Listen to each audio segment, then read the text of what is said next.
大家好，欢迎来到快乐手工。前几天和大家分享了一款用这样子的提手制作的一款包。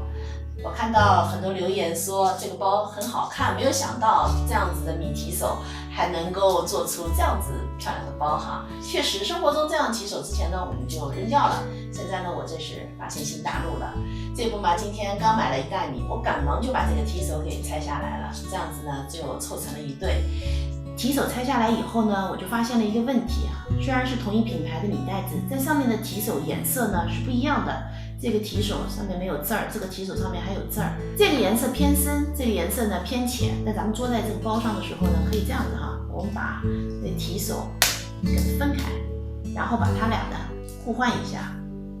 这样呢，我们里子面子提手上的颜色呢就保持一致了。像这种有字儿的，咱们最好是安在里子上面，这样子呢就更美观。现在我们来看看今天这个拎包用到的铺棉尺寸这块铺棉长度呢78厘米，宽度呢32厘米。大家看到的铺棉呢，我是对折过的，在底部我们需要打掉2个4厘米的正方形。接下来呢，我们在铺棉上面画提手的位置这个是铺棉的中心线。这条横线离这条边1.5厘米，我把提手的中心线和铺棉的中心线对齐，然后把提手的外面的这个轮廓给描下来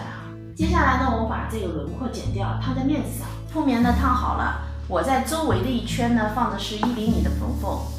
那这个提手部分呢，我放的是2厘米。接下来根据这个大小，我呢裁了一片里子，里子和面子大小是一样的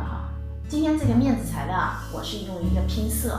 那我们呢可以这样竖着拼，也可以这样横着拼，都挺好看的。这2份材料呢是里子上的口袋材料，这份材料长度呢40厘米，高度呢30厘米。这份材料长度26厘米，高度呢25厘米。今天2个里子口袋的封口呢，我打算用雌雄判。那天用了雌雄判以后，我觉得还是挺好用的，最主要做起来方便这个深色的雌雄判的长度是25厘米，这个浅色的雌雄判呢是20厘米的长度。首先呢，我们来做里子上的口袋，2个口袋做法是一样的我们把材料正面呢折在里边，然后车上这3条毛边，那其中1条边上呢，咱们留一反口。车好以后呢，从反口把材料翻到正面。现在口袋呢翻到了正面，我在带口的位置呢固定上了半片雌雄判。现在呢，我们把它固定在里子上面这条线呢是包底的中心线，那我们离中心线两边10厘米两边各固定上一个口袋，也是中心线和中心线咱们把对齐，然后呢这样子车3条边，车的时候别忘了在对应的位置呢固定上另外半片雌雄判。里子上的2个口袋呢做好了，接下来呢我们把里子材料对折，我们把正面折在里边然后把2个侧边车上，底部呢打角。我们做好里子以后呢，把面子也做上。现在包的里子和面子呢，侧边底角全部都做好了。接下来呢，我们把里子翻到正面，然后把它呢搁进面子里。